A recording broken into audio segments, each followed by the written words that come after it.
नमस्कार दोस्तों, स्वागत है आप सभी का हमारे YouTube चैनल संजीवनी फॉरेस्ट में। इस वीडियो में हम बहुत ही इम्पोर्टेंट टॉपिक को कवर करने वाले हैं जिसका नाम है ब्लड।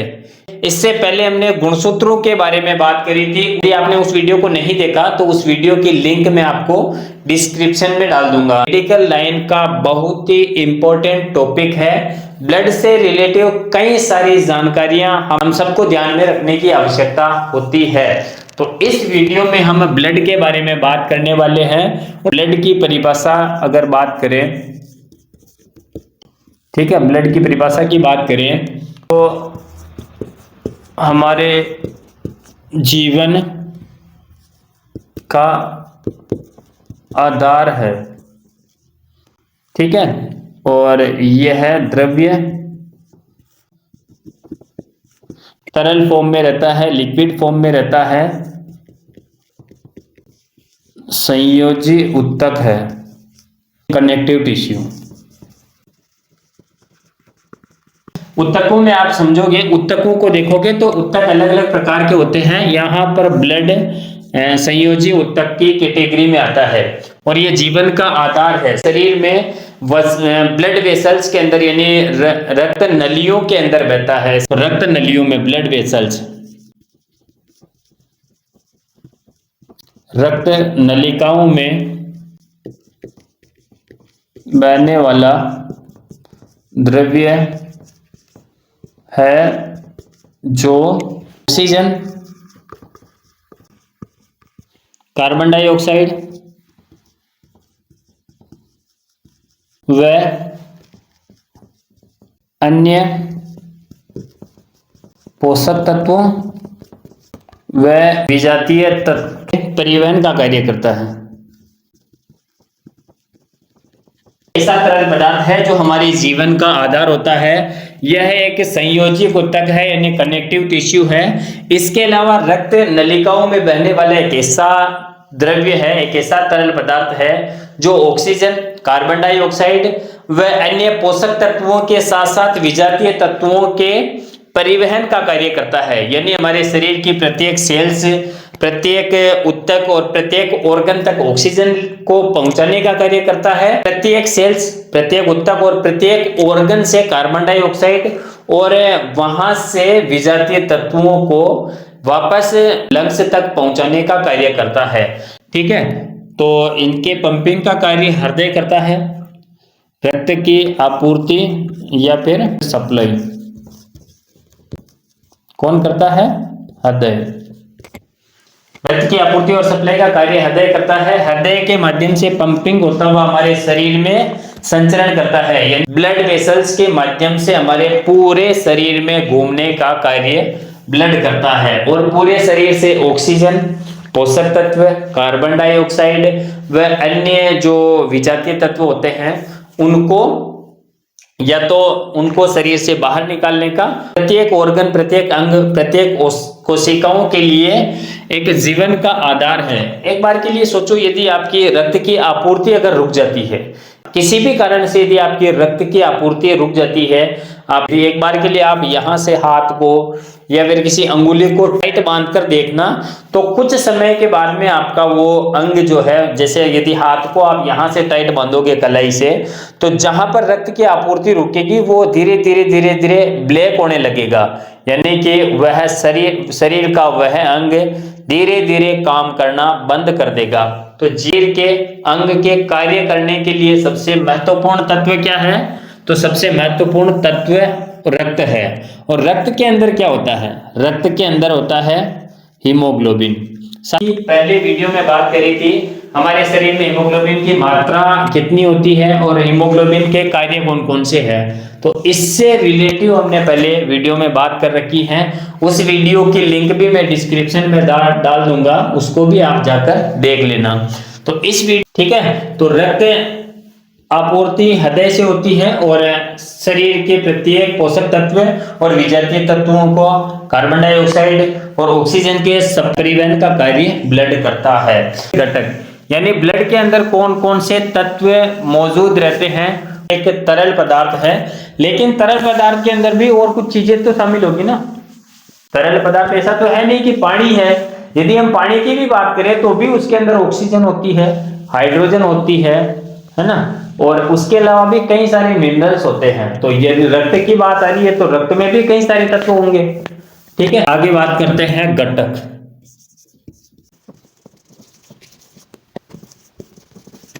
मुख्य घटक यानी रक्त के अंदर कौन कौन से तत्व मौजूद रहते हैं। द्रव्य तो होता है, जैसे पानी है तो पानी एक लिक्विड है, तो पानी के अंदर भी ऑक्सीजन होती है, पानी के अंदर भी ऑक्सीजन होती है, हाइड्रोजन होती है, उसके अलावा कई सारे मिनरल्स होते हैं। तो यहाँ तो ब्लड आ रहा है जो जीवन का आधार है। तो जीवन के आधार में कौन कौन से मुख्य घटक होते हैं, कौन कौन से घटकों से मिलकर ब्लड का निर्माण होता है। एक बार के लिए यदि हम एक सिरिंज यानी 3 ml 5 ml किसी का ब्लड निकालेंगे तो उस ब्लड का जब सीबीसी करी जाती है तो उसके अंदर देखा जाता है कि रक्त के अंदर कौन कौन से तत्व, कौन कौन से घटक मौजूद है और कौन से घटक की बढ़ोतरी हुई है। एक नॉर्मल रेंज हम सबको ध्यान में रखनी चाहिए। यदि आपको कंपाउंड्स ध्यान में होंगे तो ही आप किसी की रिपोर्ट्स आसानी से देख पाओगे और ट्रीटमेंट के लिए निर्णय ले पाओगे कि ब्लड में कौन सा अतिरिक्त घटक की बढ़ोतरी हुई है या फिर कौन से घटक की कमी हुई है। तो पहला मुख्य होता है प्लाज्मा और दूसरा होता है रक्त कोशिकाएं।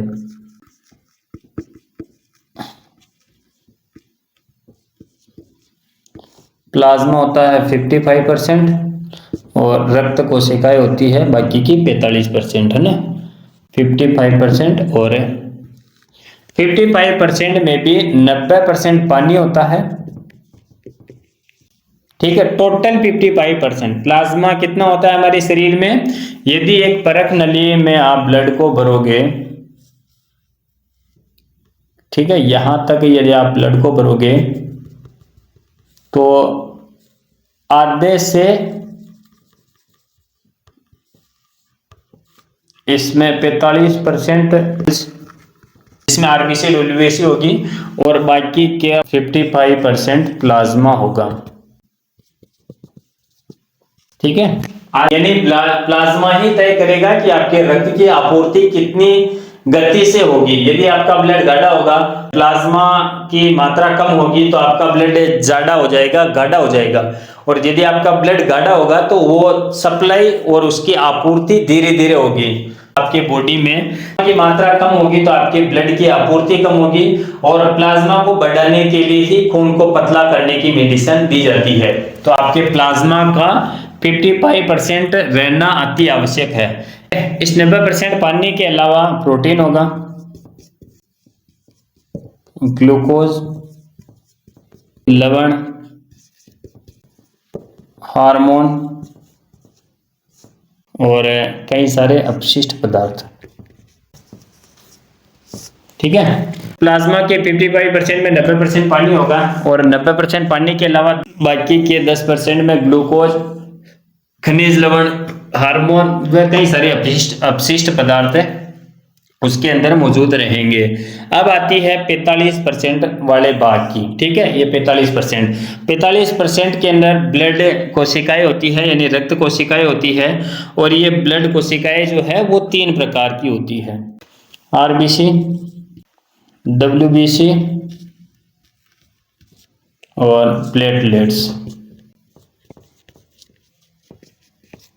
ठीक है, आरबीसी, डब्ल्यूबीसी और प्लेटलेट्स, ये तीनों कण कणिकाएं होती है, 1, 2 और 3।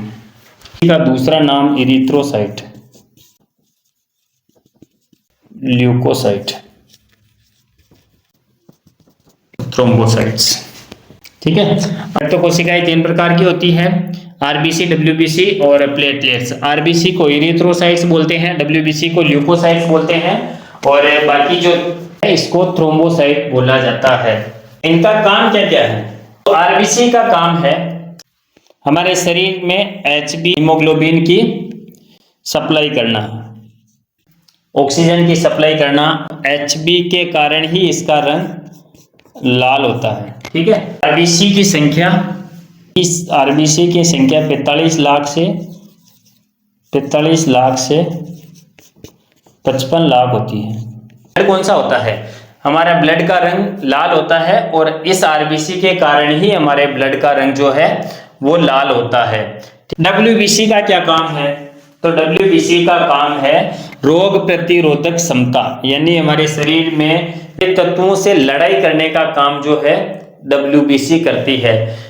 कई सारे वायरस होते हैं, कई सारे बैक्टीरिया होते हैं और ऐसे अपशिष्ट पदार्थ होते हैं जो हमारे शरीर को सकते हैं, उनको बाहर निकालने का, यदि आपकी बॉडी में किसी प्रकार का इन्फेक्शन हो गया है तो उस समय यदि आपका ब्लड सैंपल लेकर आरबीसी करी जाएगी, उस समय आपके डब्ल्यूबीसी की मात्रा बढ़ी हुई मिलेगी। ठीक है, डब्ल्यूबीसी की मात्रा 4000 से लेकर 11000 तक होती है। 4000 से लेकर 11000 तक। 11000 से ज्यादा है तो इसका मतलब आपकी बॉडी के अंदर कोई न कोई वायरस है, किसी प्रकार का इन्फेक्शन हो गया है। उसके हिसाब से बॉडी उस वायरस से निपटने के लिए अतिरिक्त डब्ल्यूबीसी का निर्माण करती है।